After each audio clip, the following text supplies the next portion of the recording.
Faly misaotra an'Andriamanitra indray tsika mbola mena izao fotoana izao ary ampifaliana hatrany no hiarabana anareo rehetra amin'ny anaran'i Jesosy Tompo. Anomboka amin'ny fotoana amin'ny vavaka indray isika, saotra an'Andriamanitra ary dia ametraka ny zavatra rehetra eo am-pelantanan'ny Tompo. Vavaka isika tompoko. Saotra anao indray izay Andriamanitra raina eo, Andriamanitra be fitiavana sy be indrafo, fa mbola notahinao sy narovanao izahay ary dia nomenao tombonandrom-pahavelomana ka tafaraka eto indray. Midera ny anaranao tsara ary tena manome voninahitra, mankalaza ny anaranao lehibe. Saotra amin'ny zavatra rehetra Tompo dia apetraka eo am-pelantananao indray ny fotoananay rehetra eto, na ny hira fiterana, na ny vavaka, na ny fitondrana ny teninao amin'ny anaran'i Jesosy Tompo. Amen. Anao hira anankiray isika, hira mitondra ny lohateny hoe voavonjy aho.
Voavonjy aho izy, nahazo fiainam-baovao.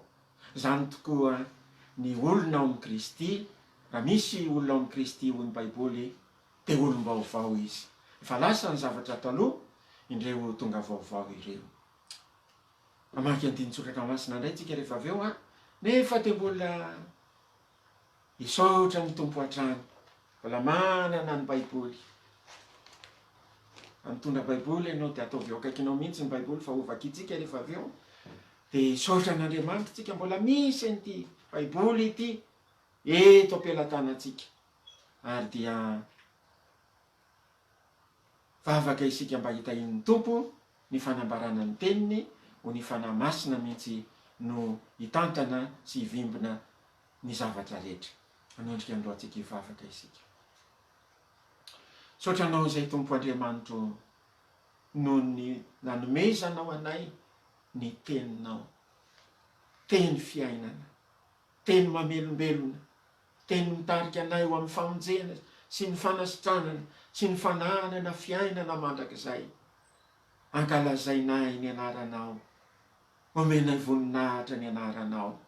Miankohaka eto anatrianao izay Andriamanitro, fa tsara ianao mandrakizay ny famindramponao ary maharitra amin'ny taranaka faramandimby ny fahamarinanao. Ary eo amin'ny alalan'ny fananao masina ny fanambarana ny teny, aoka ianao no ametraka ny teny eo am-bava mpanomponao, ary ianao no anokatra ny sain'ny olona mantara ny soratra masina, tahaka ny namokafanao ny sain'ny mpianatra fa izay mba hafantatra ny soratra masina ary anokatra ny fon'ny olona, tahaka ny namokafanao ny fon'ny Lydia fa izay mba hitandrina ny teny izay nolazain'ny Paoly Apôstôly. Dia tanterao amin'ny tsirairay avy zany, amin'ny anaran'i Jesosy Tompo. Amen. Raisitsika ary ny baibolitsika ao amin'ny filazantsara nosoratan'i Lioka, toko 7. Lioka toko 7, manomboka amin'ny andininy 9:30 ka hatramin'ny farany no vakitsika. Dia araka ny mahazatra moa, vakiko avy amin'ny Baiboly King James le izy, Baiboly amin'ny teny anglais dia adikako ombieny ary aza akompona ny baibolinao fa sokafy eo amin'ny toerana io ihany. Lioka toko 7, zafady toko, andininy 9:30 ka hatramin'ny 15 farany. Amin'ny anaran'i Jesosy Tompo. And one of the Pharisees desired him that he would eat with him. Ary ny anankiray tamin'ireo fariseo dia naniry azy mba ho avy izy ka hiara-mihinana aminy. And he went into the Pharisee's house. Jesosy Tompo no tinambara eto. Ary Jesosy dia nankao amin'ny tranon'ilay fariseo and sat down at meat. Ary dia nipetraka hisakafo. And behold, a woman in the city, which was a sinner. Ary indro vehivavy ray tao an-tanàna izay mpanota, when she knew that Jesus sat at meat in the Pharisee's house, rehefa nafantatra vehivavy fa Jesosy mipetraka misakafo ao amin'ny tranon'ilay fariseo, brought an alabaster box of ointment, dia nitondra tavoara alabastara nisy menaka fanosorana, and stood at his feet behind him weeping. Ary nitsangana teo ivoany akaiky ny tongony sady nitomany. And began to wash his feet with tears. Ary nanomboka nanasa ireo tongony tamin'ny ranomasiny. And did wipe them with the hairs of her head. Ary namafa izany tamin'ny volondohany. And kissed his feet, ka nanoroka ny tongony, and anointed them with the ointment, ka nanositra ireo tamin'ny menaka fanosorana.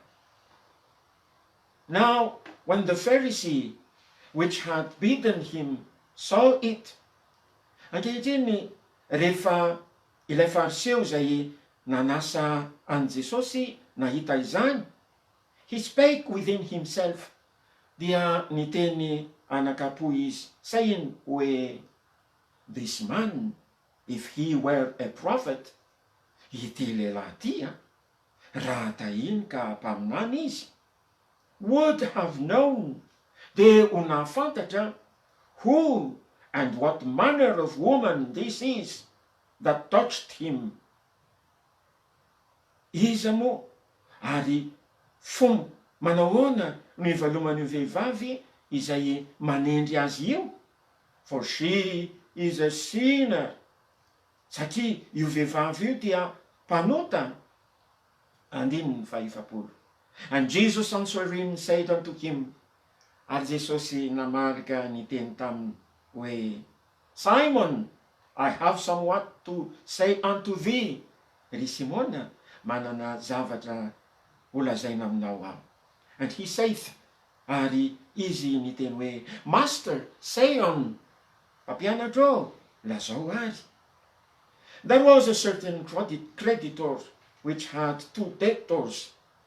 Nisy lehilahy anankiray mpampanjana-bola izay nanana lehilahy anankiroa nananany vola. The one owed 500 pence. Ny anankiray nanana ny denaria 500 and the other 50 ary ny anankiray 500. And when they had nothing to pay, ary rehefa samy tsy nanan-kaloha izy ireo, he frankly forgave them both.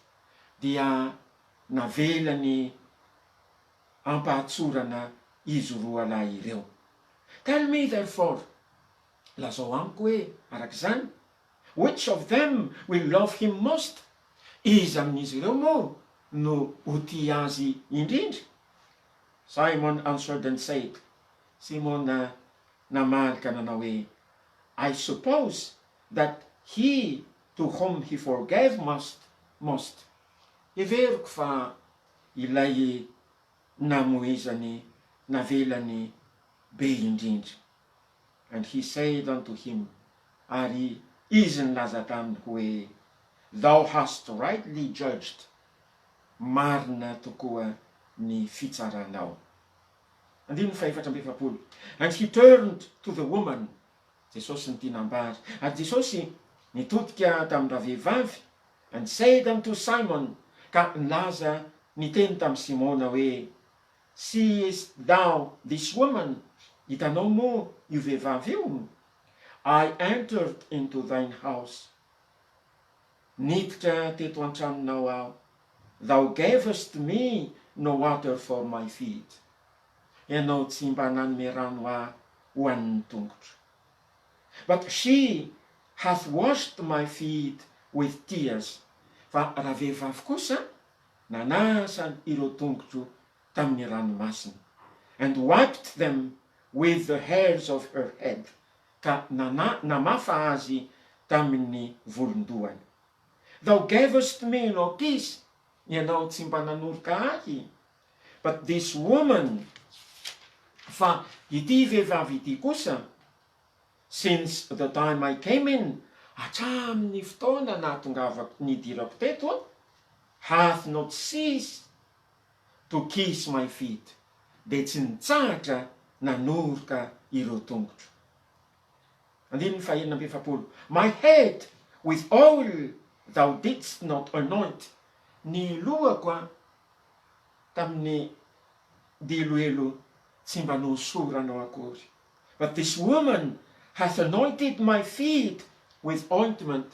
Fa raha vehivavy ity kosa, nanositra ireo tongotro tamin'ny diloelo fanosorana.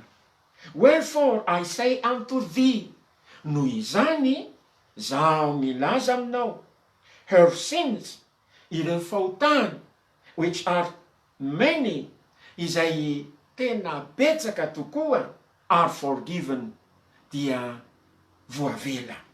For she loved much, satria izy be fitiavana. But to whom little is forgiven, fa ho an'izay kely avela kely kosa,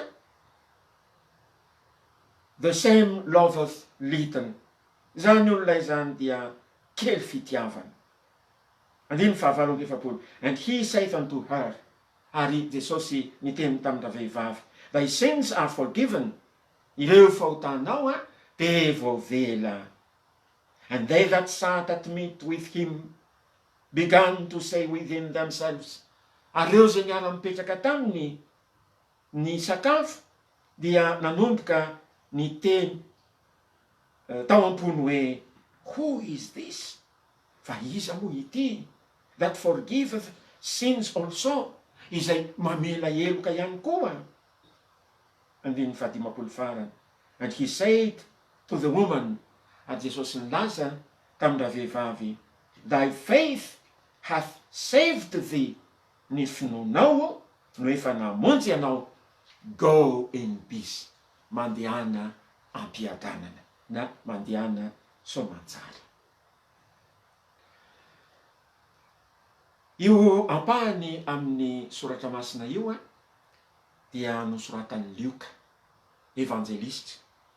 Lioka moa dia efa nazavaina tamintsika fa dokotera no asany teo aloha, ary tsy hoe niato tsy ho dokotera akory izy, fa na dia niaraka tamin'ny Paoly apôstôly ary izy taty aoriana, dia mbola Lioka dokotera ihany no nahafantarana azy.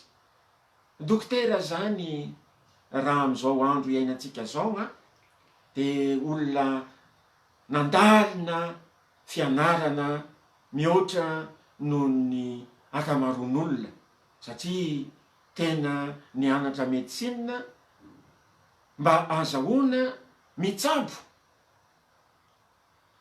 nianatra siansa ary mandany taona maromaro, 7 taona eo aty amintsika vao mivoaka dokotera ny mpianatra, ary raha mbola hanao spécialisation aza dia mbola mihoatra noho izany. Lioka dia dokotera ny raharaha, ary tokony mba anaitra antsika ihany raha dokotera no manoratra. Indraindray mantsy ny rehefa manam-pahaizana ny olona dia ohatrany tsy dia miraika amin'ny baiboly. Aoko fantatrao fa Andriamanitra dia tena mifidy olona manan-tsaina, ary mifidy olona ihany koa izy olona tsotra. Raha mamaky ny baiboly ianao Mosesy zao, ilay mpaminany izay nanoratra ny boky 5 ao amin'ny baiboly dia olona nandalina fianarana, nampianarina ny civilisation sy ny littérature egyptianina, ary tena nanan-tsaina dia nanan-tsaina tokoa. Ary rehefa hanoratra ny baiboly dia izy no nofidian'Andriamanitra hanoratra ireo boky 5 voalohany ao amin'ny baiboly. Mahafantatra moa fa Mosesy no nanoratra ny boky 5 voalohany ao amin'ny baiboly: Genesis, Exodus, Leviticus, Numéri, Deutéronomie. Ary izy tsy mba nanatrika an'izany hoe famoronana, namoronan'Andriamanitra izao tontolo izao, fa izy nantsoin'Andriamanitra ho any tendrombohitra, ary tsy nihinan-kanina nandritra ny 400 andro sy ny 400 alina, indroa taona no nanaovana izany, ny antsoin'Andriamanitra azy tany, ary tany no nanambaran'Andriamanitra sy nampianaran'Andriamanitra azy ny tenin'Andriamanitra. Mahavariana zany. Taty aoriana dia mifidy mpaminany tahaka ny Daniel koa Andriamanitra, prime ministre tany amin'ny tany Babylonianina, izay nianatra sy nandalina ny teny kaldianina, ny civilisation babylonianina, kaldianina, ary dia nampitondrain'Andriamanitra teny ihany koa izy. Paoly apôstôly, ilay voalaza fa teo ambany saokany Gamaliel, dia olona tena manan-tsaina, nandia fianarana, tena nikoizana tokoa, olona nampiasain'Andriamanitra zany. Ary eto Lioka, dokotera, nefa nifidiny ny tompo mba hanoratra ny filazantsara. Dia anankiray amin'ny filazantsara dia nisoratan'ny Lioka. Dia efa nalazaiko taminareo ny asan'ny apôstôly ihany koa dia nisoratan'ny Lioka manontolo. Ary ny Koritianina faharoa epistily nosoratan'ny Paoly any Koritianina, ka ny Koritianina faharoa dia mbola anisany nanoratra azy ihany koa Lioka dokotera. Dia zay no mba hanaovako amintsika hoe aoka mba oliana isika, ianao izay mba nanao fianarana, ianao izay mba mianatra ny ampianarana, aza atao tsinitsinina ny soratra masina, aza hiverina hoe natao an'ny olona tsotra, eny nifidy olona tsotra Andriamanitra, fa nifidy olona izay avara-pianarana ihany koa izy ary mba hanoratra ny soratra masina. De anankiray tamin'ny tantara niseho tamin'ny andron'i Jesosy Tompo no hitantsika eto, de velaro ny baibolinao eo amin'ny toerana izay nivakiana tamintsika. And one of the Pharisees desired him that he would eat with him. Ary ny anankiray tamin'ireo fariseo dia naniry an Jesosy mba ho avy hiara-misakafo aminy. Nanana etaeta zany ilay fariseo rehefa nandre lazan Jesosy, ary nahita zany fariseo zany aloha dia mpitondra fivavahana fa izay, ary nalala ny lalàna dia ny lalàny baiboly, ny lalàna ny soratra masina teo amin'ny zanak'Israely, nalala ny bokin'ny Mosesy, tena nandalina mihitsy ary niofana tao amin'izany lalàna izany. De io fariseo io de anisan'ny nahita ny asa mahagaga izay nataon'i Jesosy Tompo, na ny fanazavahany ny soratra masina zany, na ny fitorian-teny zany, na ny faneraserany taman'olona ka namonjeny ireny olona ireny sy ny nanasitranany. De zay no mba nampatonga an'ilay fariseo hanasany Jesosy mba hiara-misakafo aminy. Mba tsara eo amin'ny fiainana ny manasany Jesosy. Na ohatra zao ianao andeha hivoaka ny trano ka mitaingina tomobily, de mba asao Jesosy Tompo hiaraka aminao any anatin'ny fiara. Janona ny trano ianao asao Jesosy Tompo mba hiaraka aminao ao an-tranonao ao. Mandeha miantsena ianao milohan'ny ivoahana ny trano asao Jesosy Tompo mba hiaraka aminao. Zavatra tokony atao eo amin'ny fiainana zany, fa rehefa miaraka aminao Jesosy arovan'ny Tompo ianao. Mahafantatra moa fa rehefa miaraka tamin'ireo mpianatra Jesosy fehizay, na de nisy ary ny zavatsarotra teny amin'ny ranomasina, fanonjany rano no ny tafio-drivotra, dia nampitony ny ranomasina sy ny rivotra Jesosy ary tody soamatsara tamin'ny zavatra rehetra izay nale, lalana rehetra izay nale sy ny zavatra rehetra nokasaina ireo mpianatra. Ka mampianatra atsika ny soratra masina eto, lesona ho atsika izay zao nataon'ity fariseo ity zao maniry, mangetaeta. He desired him that he would eat with him. Ary na de misakafo koa reny de zany ny vavahantsika. Ity fariseo ity zao naniry am Jesosy mba hiara-misakafo aminy, dia aoka mba hanana an'izany faniriana hanasany Jesosy mandrakariva izany ianao. And he went into the Pharisee's house. Ary rehefa saina Jesosy dia nandeha niditra izy tao amin'ny tranon'ilay fariseo, and sat down to meat. Ary dia nipetraka mba hihinana, mba hisakafo. Aniny fa fito amby telopolo. And behold, ary indro behold zany tena tazana akaiky.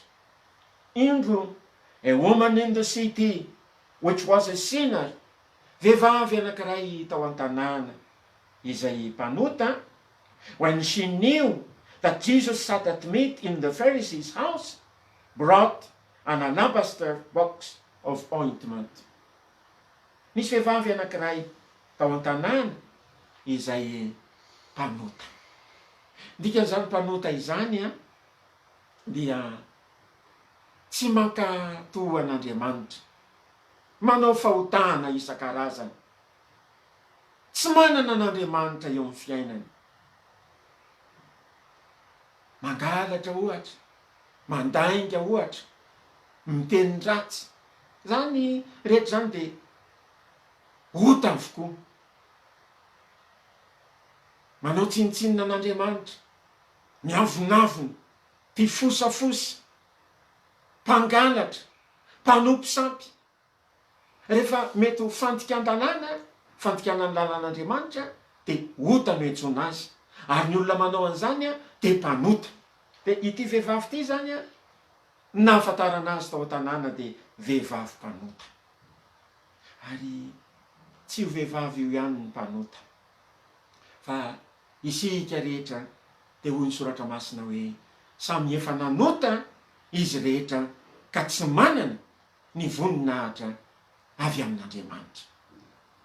Na iza na ianao izay manatrika eto raha tsy efa nandainga dia mety ho niteny ratsy, tsy niteny ratsy mety ho nijangajanga, tsy nijangajanga mety ho nanompo sampy, tsy nanompo sampy mety ho namitaka, tsy namitaka mety ho nanao tsinitsinina an'Andriamanitra, tsy nanao tsinitsinina an'Andriamanitra mety ho mpaniratsira ray aman-dreny. Fahotana avokoa izany, ary na iza na ianao dia ambara ny tenin'Andriamanitra mihitsy fa samy efa nanota isika ka tsy misy manana ny voninahitra avy amin'Andriamanitra. Mba fantatrao moa fa fony mbola tao amin'ny saidena Adama sy Eva noforonon'Andriamanitra dia tena nitafy ny voninahitr'Andriamanitra izy. Fa rehefa nanota kosa ny olombelona dia niala ny voninahitr'Andriamanitra ary dia tena nahatsiaro mihitsy hoe nitanjaka.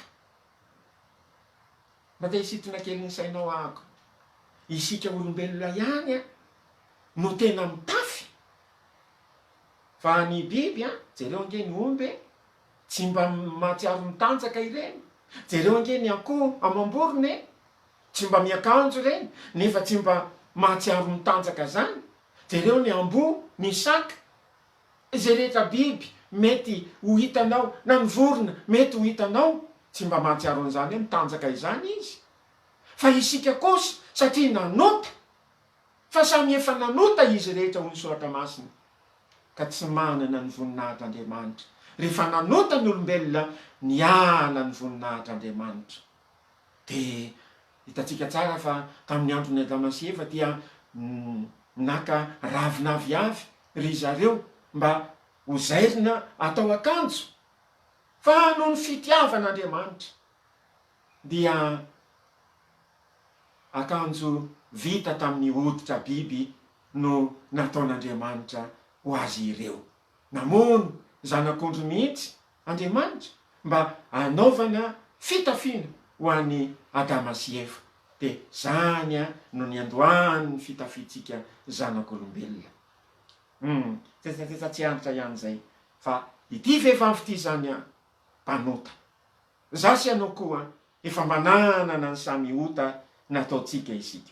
Fa raha vehivavy, when she knew that Jesus sat at meat in the Pharisees' house, rehefa nafantatra raha vehivavy fa mipetraka ny sakafo tao amin'ny tranon'ilay fariseo Jesosy, she brought an alabaster box of ointment, dia nitondra tavoara alabastara feno diloilo fanosotra izy.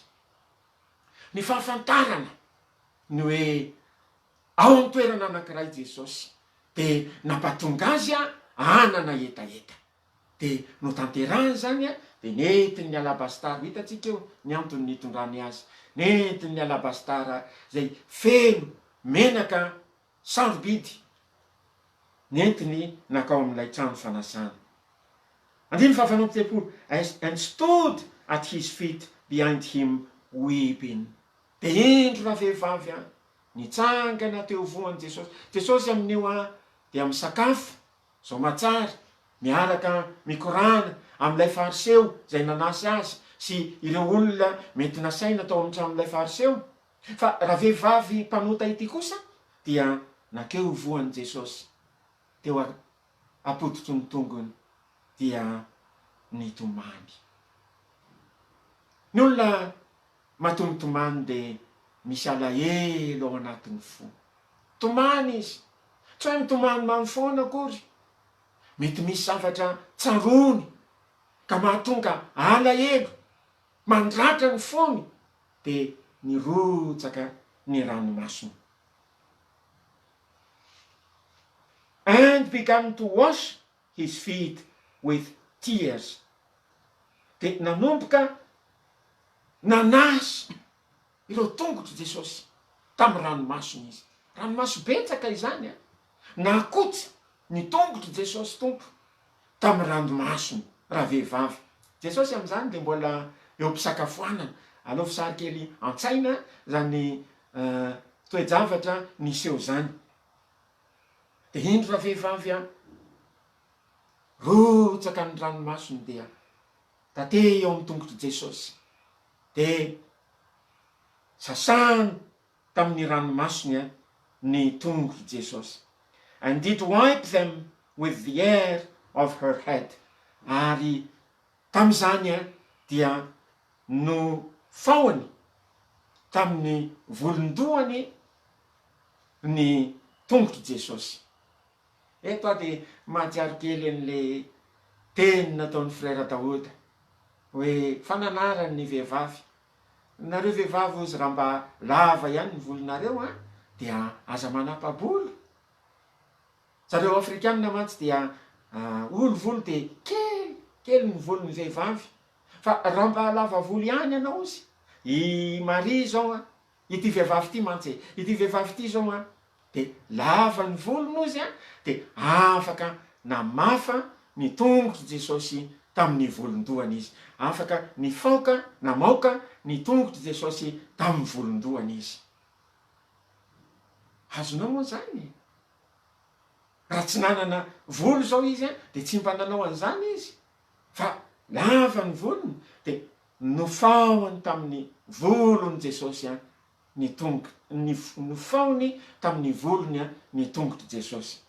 Ary tam'izany de and kissed his feet, dia nanoroka ny tongotry Jesosy izy. Mavariny zany. Nefa mpanoty de nanoroka ny tongotry Jesosy izy. And anointed them with the ointment.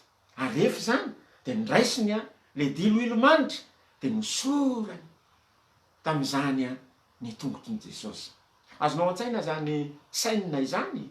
Azonao an-tsaina zany sary izay eo anatrehantsika izany, ambaran'ny Lioka dokotera. Jesosy mipetraka soamantsara misakafo ao an-trano ny fanasan'ilay fariseo. De indro raha vehivavy tonga, re vehivavy mpanota tonga eo ivoany, de nanomboka mitomany, de nakotsy ny tongotry Jesosy tamin'ireo ranomasony, patrapatraka mihitsy ny ranomasony. De nakotsy ny tongotry Jesosy tamin'ny ranomasony izy. Ataorinan'izany de nalainy ny volony, tsy nitandro enatra mihitsy izy. Ny volo no sarobidy indrindra amin'ny vehivavy. Zany mampatonga an'ireny silamo anarona ny lohany amin'ny saron-doha ireny. Ary tsy mba mampisehoseho volo ny vehivavy silamo, fa tena mba sarobidy aminy anazy ny volony. Fa toetra nitezana azy mihitsy zany. Ny volo anisany sarobidy eo amin'ny tenan'ny olona, nefa tsy nitandro enatra mihitsy raha vehivavy, fa nalainy ny volony de namafany ny tongotry Jesosy. Ary taorinan'izany de naka tamin'ny menaka izy tiloilo de nahosony ny tongotry Jesosy. Andininy fa 7:30.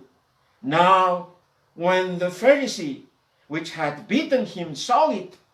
Ary tam'izay rehefa nahita izany ilay fariseo zay nanasany Jesosy, he spake within himself, de niteny anakapo izy.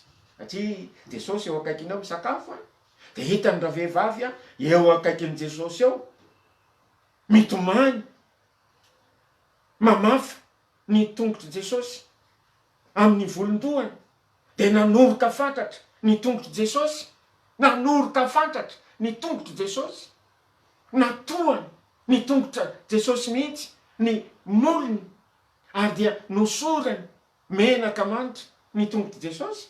Rehefa nahita an'izany ilay fariseo de anakapo no nitenenany. Tsy sany teny tamin'i Jesosy mivantana izy, fa ao anakapony ao no nieritreretiny hoe this man, if he were a prophet, ity lehilahy ty raha tahiny, miantso an'i Jesosy zany, raha tahiny ity lehilahy ty, mpaminany.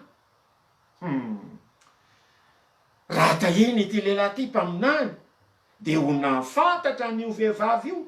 Who and what manner of woman this is? Iza moa io vehivavy io, ary fomba manahoana no tena fiainan'io vehivavy io, izay manendry azy, that touched him. Who and what manner of woman? Iza moa ary fomba manahoana ny fiveloman'io vehivavy izay manendry azy io, fa for she is a sinner, satria raha vehivavy io dia mpanota.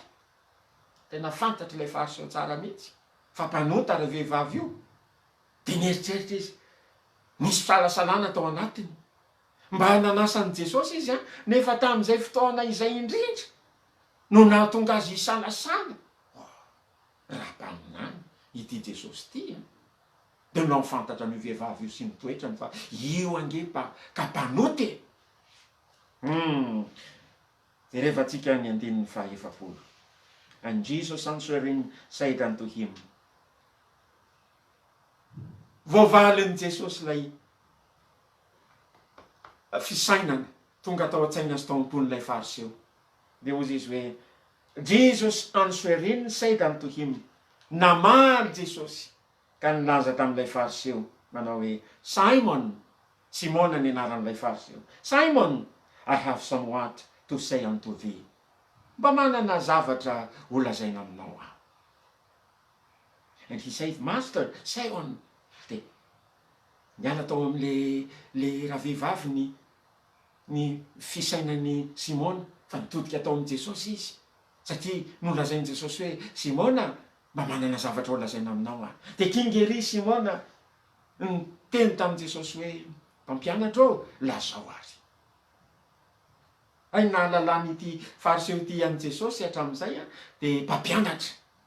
Mpampianatra ô, lazao ary. Izy tsy nilaza hoe tompo ô, lazao ary. Fa mpampianatra ô, lazao ary. Dia misy karazana tantara no tantarain'i Jesosy. There was a certain creditor which had 2 debtors. Nisy lehilahy mpampanjana-bola anankiray nanana mpisambo-bola anankiroa. The one owed 500 pence. Ny anankiray nananany denaria 500. Vola be zany. And the other 50. Ary ny anankiray 50. Anankiray zany 500. Neveritsika hoe 500,000 ny anankiray nananany tamin'ilay anankiray. Ary ny anankiray kosa 50. Andeha ataotsika hoe 50,000. And when they had nothing to pay, ary rehefa tsy nanakaloha izy roa lahy ireo, he frankly forgave them both. Dia navelany, ampatsorany izy roa lahy ireo.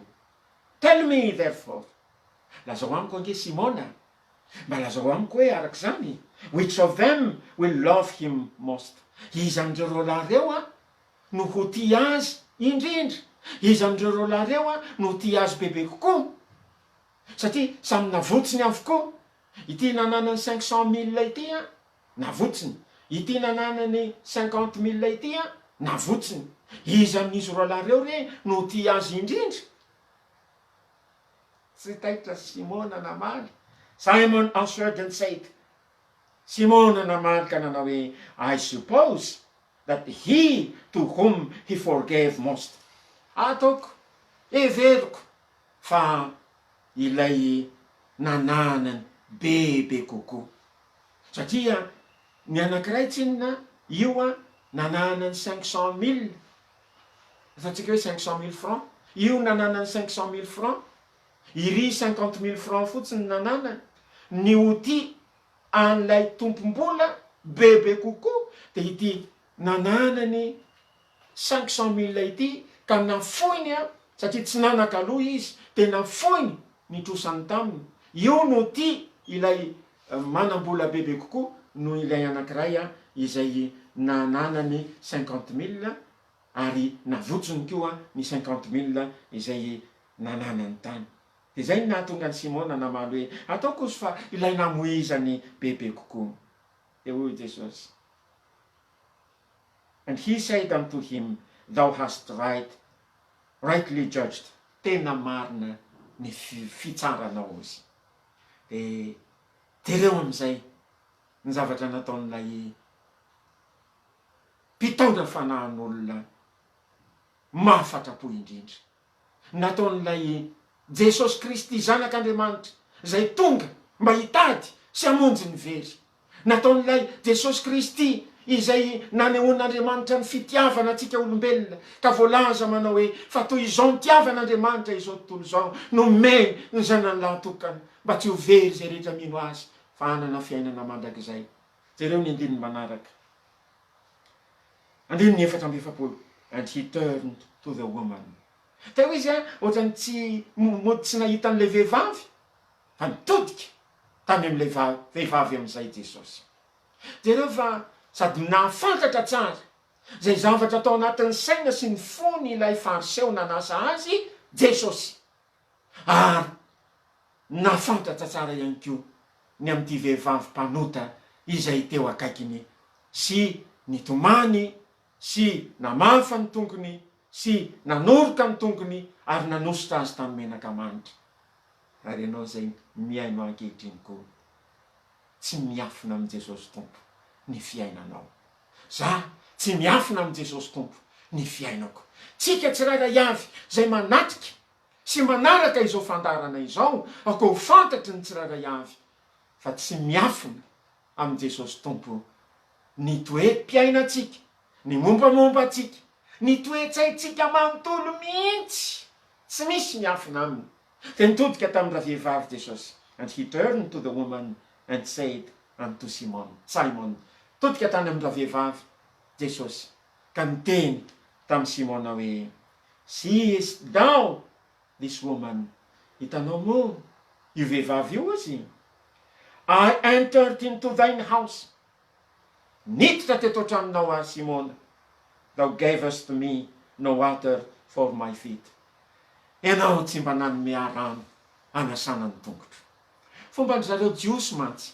Raha mamaky ny baiboly ianao hatramy taloha mihitsy. Rehefa misy vahiny any tonga ao an-trano, na misy vahiny asaina, dia ny zavatra atao aminy tolorana rano mba hanasana tongotra. Avy nandeha lavitra mantsy. Mety tongotra niosom-bovoka na niosona fasika, dia mba ampangatsiatsika an'ilay olona, ampiala vizana azy, dia tsenaina amin'ny fanolorana rano izy mba hanasany ny tongony. Dia hoy Jesosy Tompo tamin'ny Simona fariseo, tonga teto anatrehanao aho, niditra teto an-tramonao tsy mba nomenao rano hanasako ny tongotra. Thou gavest me no water for my feet, but she hath washed my feet with tears. Fa ity raha vehivavy ity kosa ozy nanasa ireo tongotro tamin'ny ranomasony. Manaraka, and wiped them with the hairs of her head. Ka namaoka azy tamin'ireo volondohany. Thou gavest me no kiss. Ianao tsy mba nanoroka akory. Rehefa misy vahiny tokoa mifampiaraba dia mifanoroka. Ianao tsy mba nanoroka akory izy. But this woman, fa ity vehivavy ity, mieritreritra ianao mpanoty io, fa io vehivavy io kosa hatram'izay nahatongavako, hatramin'ny fotoana nahatongavako teto, mitsidika teny amin'ny tokona baravarana ka mipetraka mba hiara misakafo teto. Ity vehivavy ity dia tsy nitsahatra nanoroka ny tongotro. Hath not ceased to kiss my feet. Zany tsy indray mandeha, tsy indroa, tsy intelo, fa tena niosy, nioaka teo an-tongotro Jesosy mihitsy raha vehivavy, ary tsy nitsahatra nanoroka ny tongotro Jesosy. Andininy 5. My head with oil thou didst not anoint. Ny lohako, hoy Jesosy Tompo, tsy mba nosoranao menaka, tsy mba nosoranao diloilo. But this woman, fa ity raha vehivavy ity kosa, raha iverinao fa mpanota, raha iverinao fa tsy mendrika, ity vehivavy ity kosa nanositra ny tongotro, ireo tongotro tamin'ny diloilo fanosorana. Wherefore I say unto thee, noho izany, izaho Jesosy de milaza aminao. I say unto thee, her sins which are many are forgiven. Ireo fahotany zay tena be dehibe de avela aminy. Nahoana moa no navelan' Jesosy ny fahotany ty vehivavy mpanota ity? Zao tamin'izy tonga tao amin'i Jesosy de tena nanana etaeta izy satria efa nandreny lazan'i Jesosy izy. Fa zany Jesosy zany tonga mba hamonjy. Zany Jesosy zany hitady sy hamonjy ny very.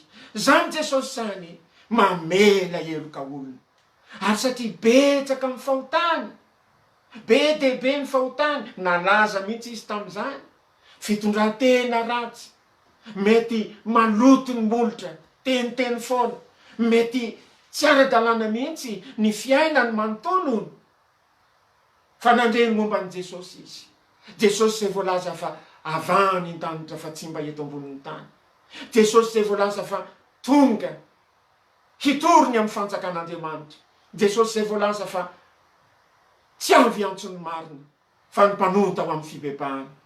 Tonga mba hitady sy hamonjy ny very.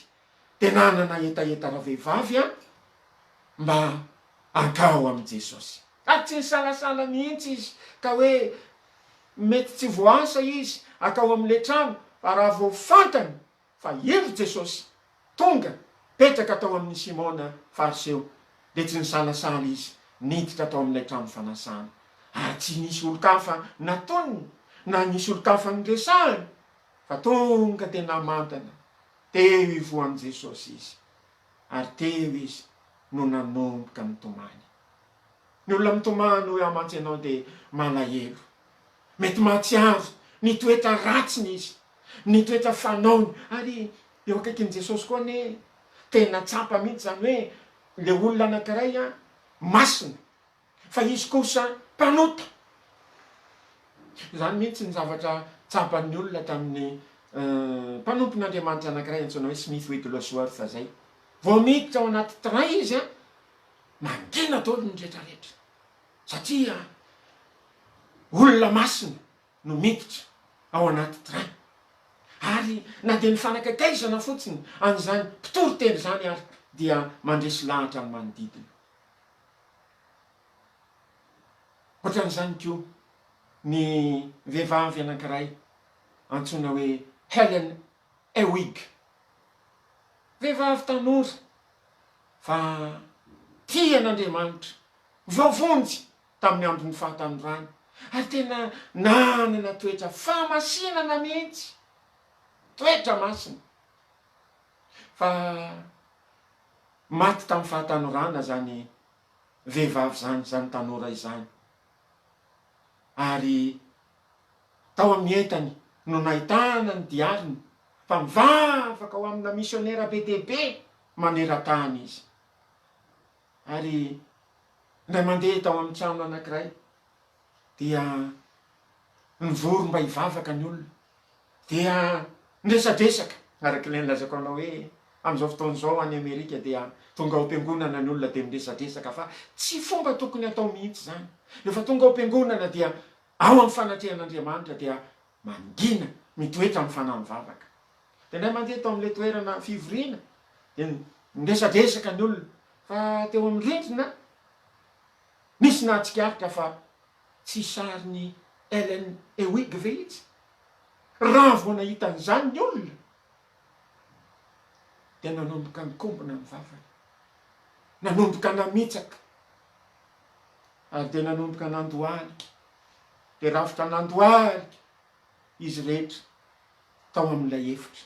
No ny fahitana fotsiny ny sarin'ilay vehivavy zay efa nodimandry, fa vehivavy masina, vehivavy natahotra an'Andriamanitra. Tsy hoe nanompo sampy akory izy, tsy hoe nanompo nanekôka teo anatrehan'ilay sary, fa ny fahitana nahatserovana hoe io vehivavy io olo masina, de nanomboka rafitra nandohalika tao an-trano, tao an'efitrano izy rehetra. Toatran'izany ity vehivavy mpanota ity, rehefa teo akaikin'i Jesosy tonga de niariary mihitsy ny toetra mahampanota azy eo anatrehan'ilay zanak'Andriamanitra masina sy tsy manatsiny.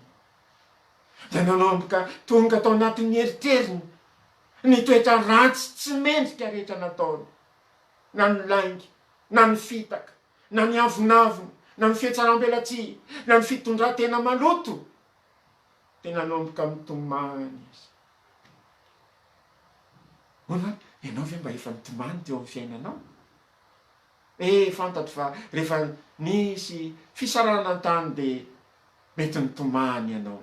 Fa zao rehefa tena miona amin'i Jesosy koa ianao zay mpanota, ianao zay tsinitsinina, mahafantatra an'izany atao hoe fitiavan'Andriamanitra, de hirotsaka ho azy ny ranomasonao. Satria Jesosy eneka tena tianao e. Jesosy eneka nanolotra ny ainy mba hamonjy ianao ho faty teo amin'ny hazo fijaliana, ny solo vonanao. Jereo fa nitanatsika no manota. Efa nolazaiko taminao, rehefa isotro toka ny olona de iny tanany iny mandray vera, mampiditra azy ao am-bavany. Rehefa hamono olona ny olona, hiady aman'olona de iny tanany iny ameleza ny totondrona, ameleza ny tamay, na andraisany antsy mihitsy azy, anatrobarana ny namany.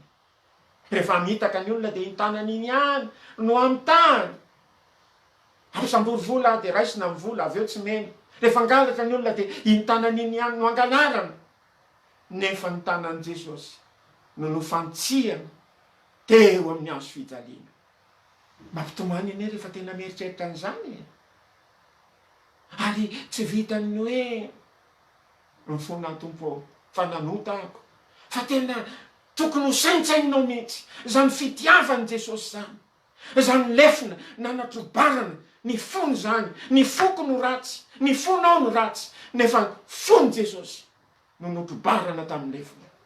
Ny saiko no nieritreritra ratsy, ny sainao nieritreritra ratsy, nefa nasina santroka tsilo teo amin'ny lohan'i Jesosy, ary dia nikapohana tamin'ny volotary ny lohan'i Jesosy. Ny masoko sy ny masonao no nijerijery zava-poana, nefa ny mason'i Jesosy no notapenana. Ny vavako sy ny vavanao no niteniteny foana, nefa ny vavan'i Jesosy no nifetahana tamaina. Rehefa tena mieritreritra an'izany, mirotsaka ny ranomaso. Ary ity vehivavy mpanota tao an-tanàna ity, teo anoloan'ny fahamasinan'i Jesosy, teo anoloan'ilay zanak'Andriamanitra tsy manatsiny, ka natsiaro ny fahotany teo amin'ny fiainany, nirotsaka ny ranomasony. Nirotsaka teo amin'ny tongotry Jesosy. Nakotsy ny tongotry Jesosy tamin'ny ranomasony izy. De nalainy ny volony, de namafany. Ohatra ny toy milaza hoe, betsaka tokoa ny fahotako Jesosy io. Betsaka tokoa ny tsy fahamendreako, fa sasao mihitsy ny foko, ny saiko, ny fanahiko manontolo, tahaka an'izao amafako amin'ny voloko izao, ny tongotrao no amafao ny fahotana rehetra teo amin'ny fiainako, ny tsy fahamendrehana rehetra teo amin'ny fiainako. Ary taorinan'izany de tsy nitsahatra nanoroka, tsy indray mandeha na indroa, fa tsy nitsahatra ho ny Baiboly, she ceased not to kiss my feet. Tsy nitsahatra izy nanoroka ny tongotro. Ny fanoroana de mariky ny fitiavany. Ka toy ny teny amin'i Jesosy izy manao hoe, ianao zanak'Andriamanitra, ianao tonga mba hamonjy, tena tianao Jesosy eo, tena manaiky fa zanak'Andriamanitra ianao, ary manomboka izao ny fitiavako de apetrako aminao manontolo, satria irak'Andriamanitra mba hamonjy izay very ianao. Ataorinan'izany de nosora menaka manitra ny tongotry Jesosy, ho soloina vaovao, soloina zavatra tsara kosa lay loto teo amin'ny fiainany, ka manomboka hatramin'izao ny fanan'Andriamanitra no mba hitoetra eo amin'ny fiainany. Ary zay no nampatonga an' Jesosy manao hoe, hitanao ve ozy io vehivavy io niditra teto an-tranonao nefa tsy mba nomenao rano hanasako ny tongotro, fa izy kosa nanasa ny tongotro tamin'ny ranomasony, ary namoaka azy tamin'ny volondohany. Ary tsy mba no nanoroka akory ianao izy fa raha vehivavy io tsy nitsahatra hatramin'ny fotoana nahatongavako teto. Hatramin'ny fotoana nahatongavako teto, since the time I came in, hatramin'ny fotoana nidirako teto, he hath not ceased to kiss my feet. De tsy nitsahatra izy nanoroka ireo tongotro. My head with oil thou didst not anoint. Ny lohako tsy mba nosoranao teloelo. But this woman hath anointed my feet with ointment. Fa ity vehivavy ity kosa nanositra ireo tongotro tamin'ny menaka, tamin'ny teloelo manitra. Wherefore I say unto thee, noho izany lazaiko aminao Simona, her sins which are many are forgiven. Ireo fahotany zay tena be dia be, Jesosy mihitsy namaritra hoe betsaka, many sins, many. Ohatra ny Petera izay nilaza manao hoe, Lord, depart from me, for I am a sinful man. Tompo hoy Petera indray mandeha rehefa nahazo hazandrano be dia be izy tamin'ny baiko nataon'i Jesosy. Rehefa nahazo hazandrano be dia be Petera, dia hoy Jesosy hoe, miala amiko tompo, fa lehilahy feno fahotana. I am a sinful man. Sin fahotana, full feno. Tsy hoe ery ambany ery na eo atenatenany, fa tena feno hatramin'ny molotry ny siny mihitsy no hoe feno. De Petera zany tena feno fahotana mihitsy. Kanefa namindra fo taminy Jesosy de nanaraka, naseny nanaraka an Jesosy Petera, de iny hitatsika sy fatatsika fa tonga apôstôly ngezalahy. Ity vehivavy ity koa de ahita ianao fa betsaka ny fahotana, tsy tampo isainy, many sins. Fa tamin'izay izy nakeo ivoan'i Jesosy zay, ka nitomany, namboraka ny tao am-pony, namboraka ny alahelo, ny aiky izay fa lesoka rehetra teo amin'ny fiainany, ka ny jiniky, ny ranomaso teo amin'ny tavany, ary nofafahany tamin'ny volondohany zany, toy ny hoe diovy ao tompo, mba ho afaky eroka soafam-pahotana. Hoy ny soratra masina, raha miaiky ny fahotantsika isika de matoky sy marina izy, ka mamela ny helotsika ary manadio atsika ho afaka amin'ny tsy fahamarinana rehetra.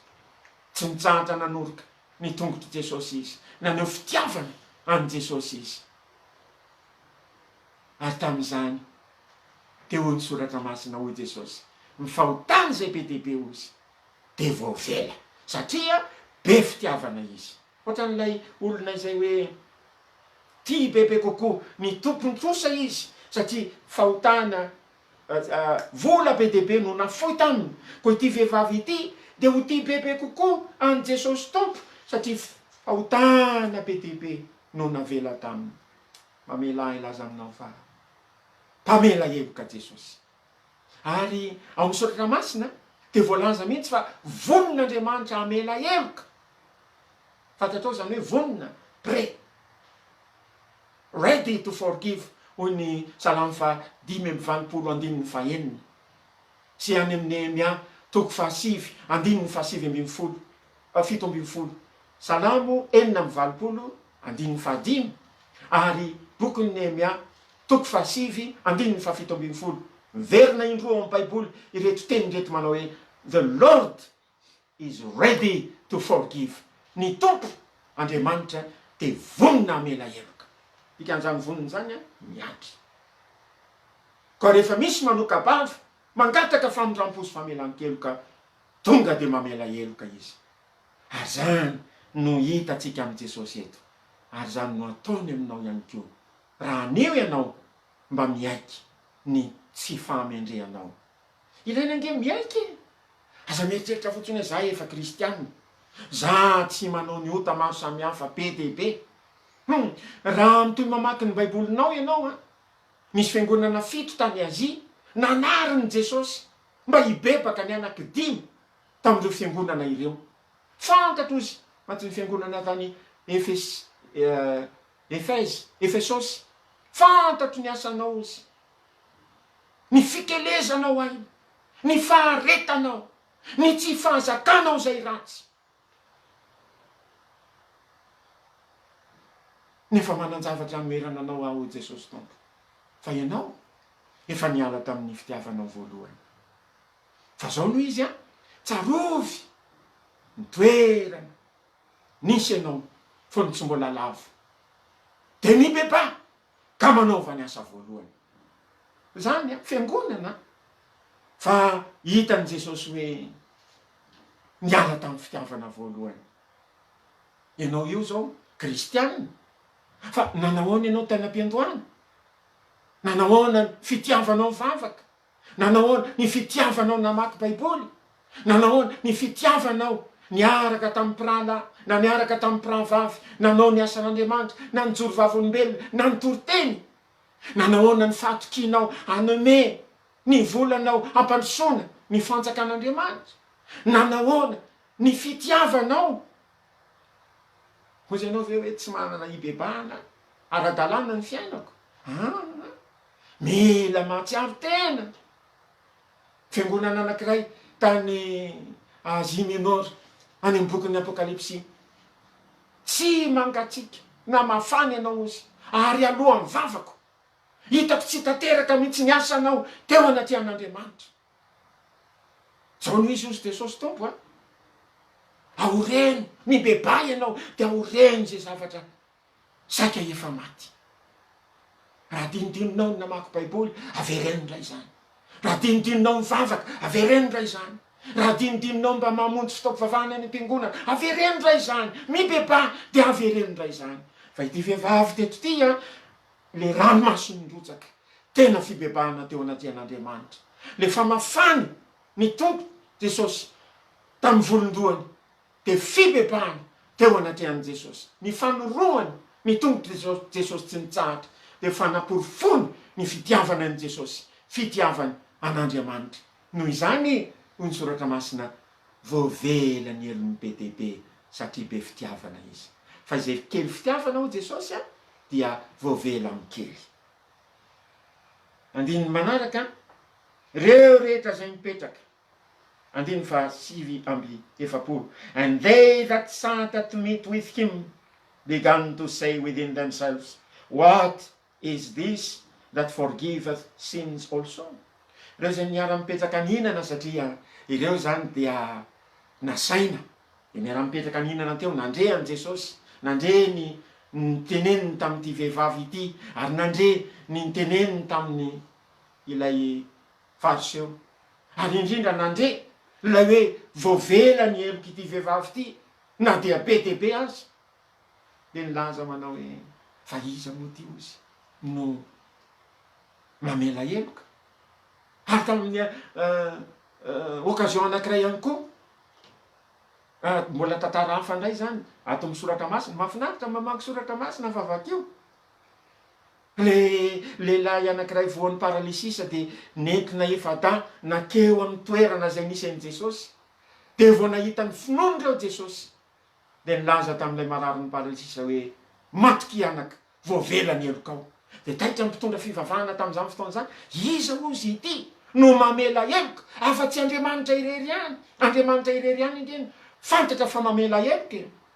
Tsy ny fariseo ny mpamela eloka taloha, tsy ny sadiseo ny mpamela eloka tamin'ny andron'ny baiboly, fa fantatra izy ireo tsara mihitsy fa Andriamanitra irery ihany no mamela eloka.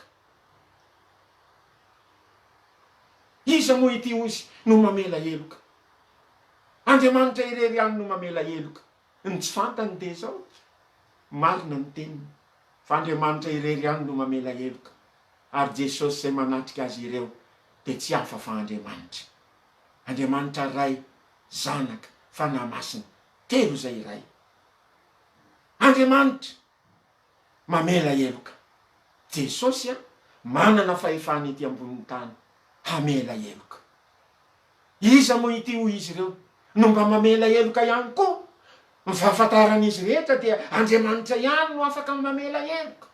Tsy ny mpitondra fivavahana, tsy ny fariseo, tsy ny sadiseo, tsy ny mpisorona be akory azy, fa Andriamanitra irery ihany. Fa iza moa ty anankiray ity no mba mamela eloka ihany koa? Tsy fantany fa Jesosy zay manatrika azy, Andriamanitra mamela eloka. Ary ianao aza misalasala manatona an' Jesosy. mety manatona olona ianao nanaovanao fahadisoana mamela hafadiso a tamin'ny zavatra nataoko taminao raha izay aloha dia zavatra mety zay tsara zay fa ny tena azahoanao famelan-keloka avy amin'Andriamanitra dia ianao mihitsy mangataka famelan-keloka amin'Andriamanitra amin'ny alalan'i Jesosy Kristy fa tsy misy anarana hafa aty ambany masoandro nomen'Andriamanitra azahoana famonjena afa-tsy ny anaran'i Jesosy ihany. Jesosy ene velona tsy matory ao pasana izy akory fa velona izy ary naiza ny koa nandrona telo amin'ny anarako izy ihany eo afoana izy. Ko anaty amin'ity anio ity aza mpanota ianao tonga manatona an' Jesosy mangataka famelan-keloka sy famindrampo vonona izy. He is ready to forgive. Vonona izy hamela ny elokao. Mila miaiky eloka. Mila manaiky. Ny olona rehefa olon-dehibe sarotra mihitsy zany hoe iaiky fahotanana iaiky eloka zany. Jereo fotsiny tamin'ny ambony Adama sy Eva tao amin'ny sahetena niteny tamin'ny Adama Andriamanitra no efa ninananao ve ozy ny azo izay nivony ny azo izay nandrarako anao mba tsy hoanina nga izy niaiky raha vehivavy ozy izay nomenao ahy izy ny nanome ahako petraka tamin'ny Eva ndray ny tenin'Andriamanitra dia hoy ndray Eva ny mena rana no namitaka ahako. Tena ohatrany tandra vadikoditra amin'ny olona mihitsy ny tsy mba miaiky eloka, tsy mba miaiky fahotana fa anio eritrereto ny fiainanao ary raha misy zavatra tokony ekena eo anatrehan'Andriamanitra mibeba ka mieke fa vonona ny tompo amela ny elokao. Zareo anke ty vehivavy ty dia voavela ny elony be dia be ho Jesosy ihany satria be fitiavana izy. Ary amin'ny andininy fa 50 dia zao ny voalaza. Nanamafy ny tenin'i Jesosy. And he said to the woman, ary izy tamin'ny vehivavy, thy faith hath saved thee, go in peace. Ny finonao no efa nahavoavonjy anao, mandehana soamatsara. Mpanota teo aloha nefa niona tamin'i Jesosy dia nahatsapa no tenenin'i Jesosy hoe ny finonao no efa nahavonjy anao. Ny finonao no efa nahavonjy anao. Kilasy ny mpanota izy teo aloha fa rehefa nanatona an' Jesosy niaiky ny fahotany nangataka ny famindrampon'ny tompo tamindreo fietsika izay nataondreo dia hoy izy Jesosy hoe ny finonao no efa nahavonjy anao, mandehana am-piadana. Dia tena misy anie ny olona voavonjy amin'izao androm-pahavelomantsika izao tsy hoe rehefa maty na rehefa any akoatry ny fiainana voatsapan'izany famonjena izany. Ianao izay mankany am-piangonana izay kristianina efa voavonjy ve ianao? Efa natsapan'izany hoe famonjen'i Jesosy izany ve ianao? Ny ahatonga anao voavonjy mila mibebaka, mila miaiky fahotana, tsy miandry ny mpitandriny ianao hivavaka fahobe ndeto izay tompo mifona eto anatry ianao.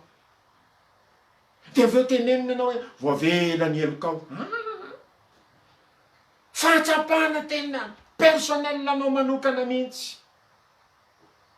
Ary rehefa miresaka manokana amin'i Jesosy tompo ianao dia Jesosy mihitsy no hamaly ianao, hamafa ireo fahotanao. Voavela ny elony be dia be ho Jesosy tompo satria be fitiavana izy. Zavatra fahatsapana azo iainana teny zao mbola eto ambonin'ny tany zao ny famelan-keloka avy amin'Andriamanitra. Mba jereo nge rehefa mba misy fahadisoanao ka manatona an'le olona ianao tena mifona hafadiso ary rehefa miteny le olona manao hoe eny tsy maninona fa mitandrema amin'ny sisa tsy maivamaivany ianao ary olo-kafa ve no andrasanao hifonao anao miteny aman'olona ve anao hoe azafady mba hifony kely any amin'ranona fa zao ny fahadisoananao ataoko taminy. Manao ahoana kokoa raha ianao mihitsy no mifona, raha ianao mihitsy no miaiky ny fahotanao, zavatra hafa mihitsy zany. Dia ohatran'izany eo anaty an'Andriamanitra ianao zao mila miaiky ny fahotana, mila miaiky ny tsy fahatanterahana ary dia mangataka famindram-po. De hoy Jesosy, ny finoanao no efa na voavonjy anao mandehana somatsara. Mbola manana fotoana kely tsika. Toizatsika ange ny toko fahavalo eo amin'io lioka io ihany, toko fahavalo. Fa ino mantsy de tsy mba nisy toko sy andininy ny baiboly, fa tena tonga de boky ranoray. Fa taty aoriana io nizarazarana azy ho toko sy andininy io. De mitoy zany le tantara.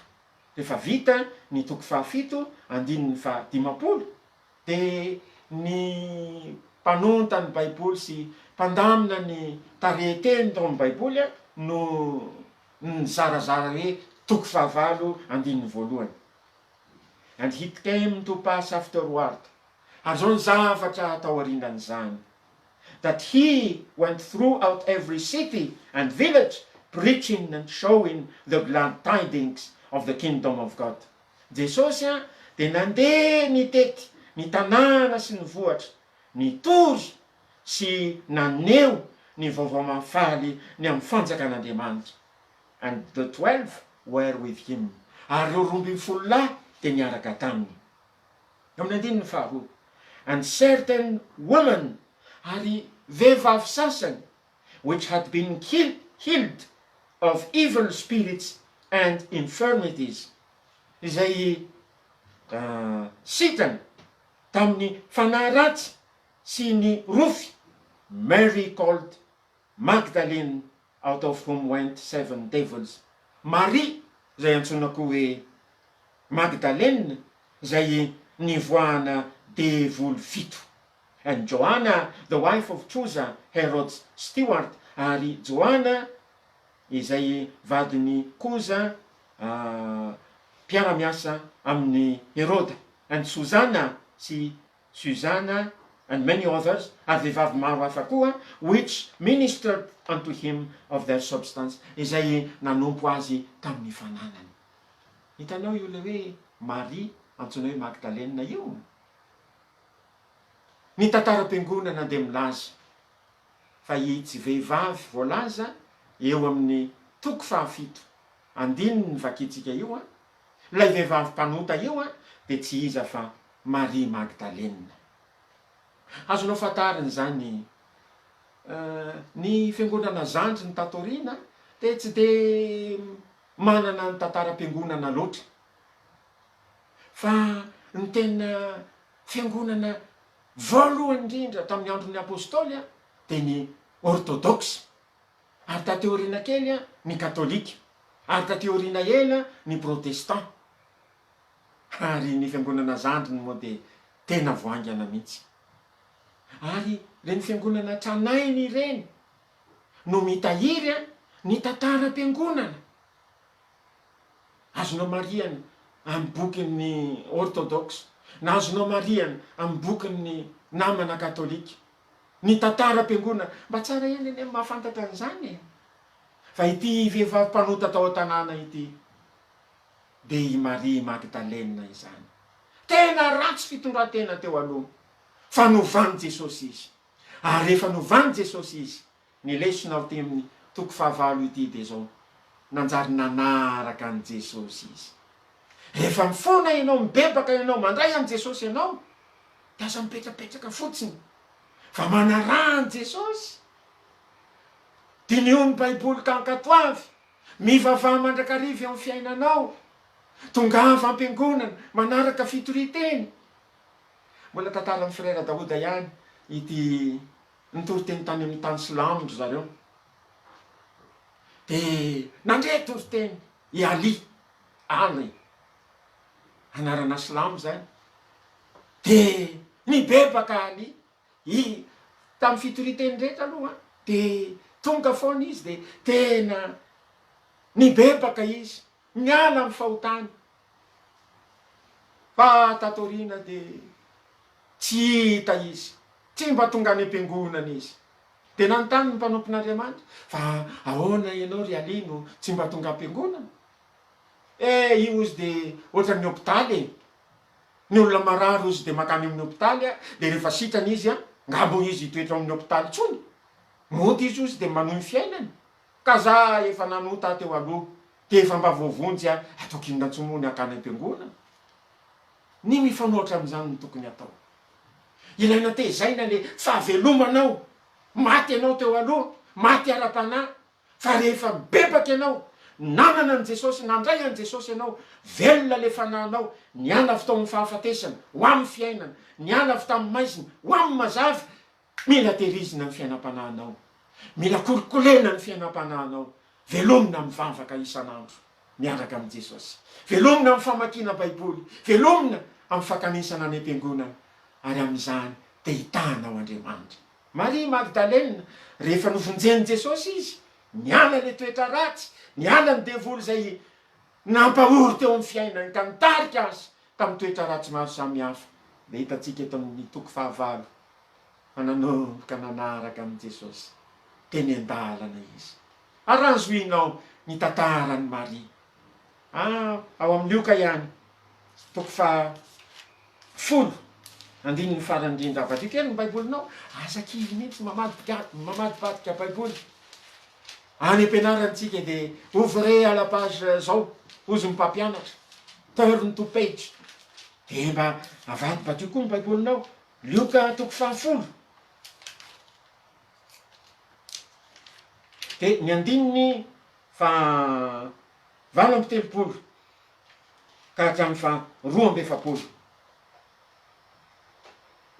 ary zao no niseho rehefa raha mbola nandeha izy ireo de niditra tao amin'ny tanàna anankiray ary nisy vehivavy nantsona hoe Marta zay nandray azy tao an-tokantranony ary izy nanana rahavavy antsona hoe Maria izay nipetraka ihany koa teo atongoty Jesosy ka niaino ny fampianarany Maria io lay Maria izay vehivavy mpanota tao an-tanàna io lay Maria zay nanomboka nanaraka an' Jesosy koa rehefa nandray azy tao tokantranony Marta Maria nindray koa izy andininy fahavo sivy amby telopolo and she had a sister called Mary ary izy Marta zany nanana rahavavy antsona hoe Maria which also sat izay nipetraka ihany koa akoatran'le nanarahany an' Jesosy teny an-dalana rehefa niditra tao tokantranony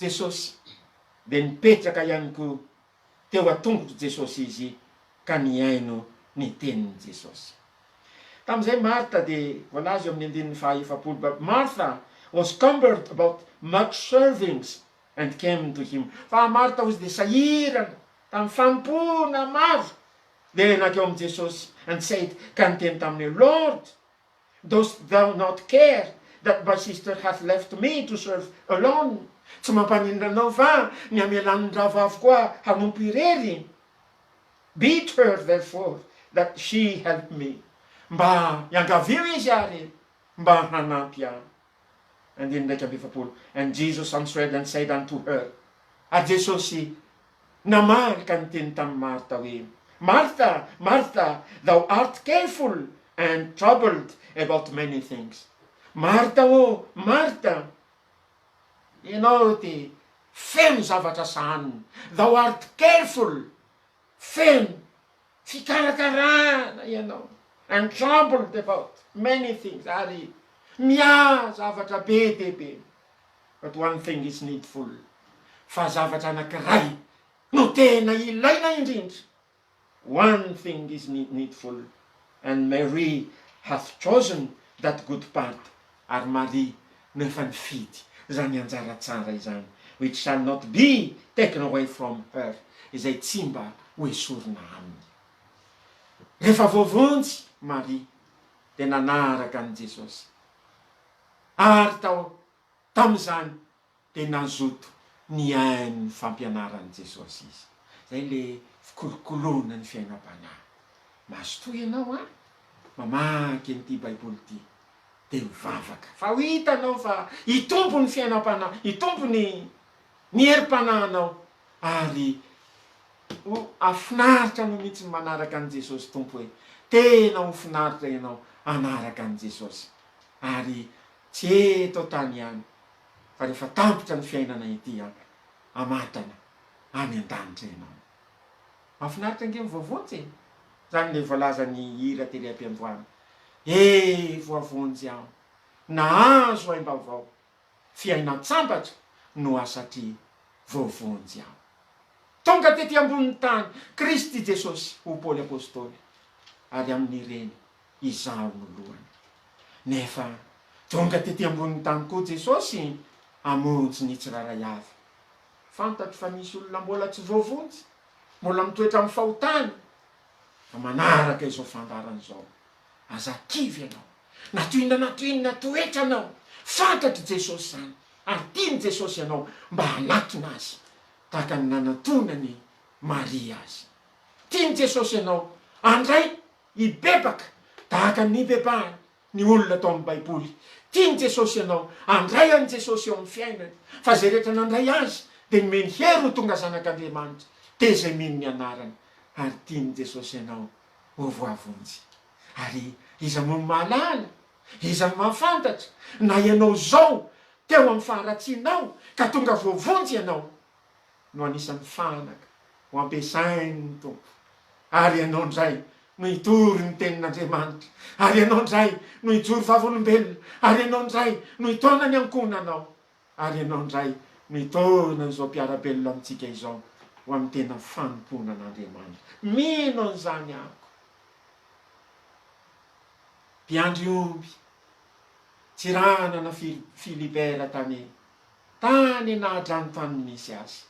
Misy boky livre bleu zay mba nisoratany. Tsiranana Filibera, mpiandry omby ny Andohany, miandry omby eny tsara.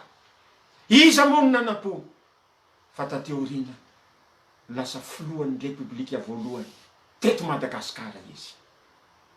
Iza moa manapoko, na izao fandrenesanao ny tenin'Andriamanitra izao fa hivavaka ako, ary ianao koa mba mivavaka, mba na inona toerana misy ianao, tena hikasika ny fonao Jesosy, zanak'Andriamanitra, ary tena hanomboka anatona ny Jesosy ianao, dia tena hiova ny fiainanao, ary ho endy ianao, ka ianao no anisany hitondra ny fanefa ny filazantsara. Mino zany ianao, hanondrika antsika hivavaka isika. Sotranao izay Tompo fa lehibe ny famindramponao sy ny fitiavanao. Engaleny fananao masina iasa ao amponin'ny olona tsiraray avy, izay nandrian'izao teny izao. Indrindra, mbola mitoetra miditra ny fahotana, ny tanora izay tsy miraharaha ray aman-dreny, tsy miraharaha fivavahana. Tompo, kasio ny fon'ny olona ankehitriny, tahaka ny kasianao ny fon'ny Maria, ka nanovanao azy, mba hanomboka ho voavonjy ka hanaraka anao, dia kasio ny fon'ny mpanota, mba hibebaka, hatsiaro tena, hiala amin'ny fahotany, ary an'olo tena tanteraka ao anao, ka hanaraka anao. Mahay manatanteraka izany ianao, mahay manova olona ianao, mahay manao zava-mahagaga eo amin'ny fiainan'ny olona ianao. Makasitraka indrindra Tompo. Tsy adino kokoa nefa mivavaka ho an'ny marary. Raha misy marary manatrika izao fotoana izao, Tompo, tendreo, fa ny anasitrana ihany koa ny nahatongavanao ato anatin'ny filazantsara, zay rehetra nanatona anao, tsy mba nisy ny lavinao na dia iray aza. Ary ny aretina rehetra dia voalaza ato amin'ity soratra masina ity, nosotraniny avokoa izy rehetra. Tanterao amin'ny olona zay, mino anao zany, fanasitranana avy aminao zany, ny dia kapoka taminao Jesosy Kristy Tompo, no fanasitranana ny marary. Dia misotranao Tompo, no mbola nazahoanay ny vavaka teto voninahitra ne ho anao hatramin'ny taloha, aharitra ao mandrakizay, amin'ny anaran'i Jesosy Tompo. Amen. Andao mbola averintsika eto mpamaranana, ilay hira teo, dia arao tsara ange, voavonjy aho. Efa tena mivavaka ianao teo, tsampanao fa voavonjy ianao. Efa nahazo sakaiza soa izay ty ahy aho, koa sitrako ny anambara aminao ny fahasoavany. Voavonjy aho, nahazo aim-baovao, fiainatsambatra ny aho, satria voavonjy aho.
Hitanao fa rehefa voavontsy ianao a fiainatsambatra amy eo amin'ny fiainanao zay indray ny fotoanatsika de misaotra ny tompo a de misaotra anao nahatra hatramin'ny farany mbola mitoy moa ny fandaratsika raha sitrapon'Andriamanitra de amin'ny lakamisy indray a ny fotoanatsika manaraka de manahana fahazotoana tompony eo amin'ny tsirairay avy a samy tahin'Andriamanitra tokoa.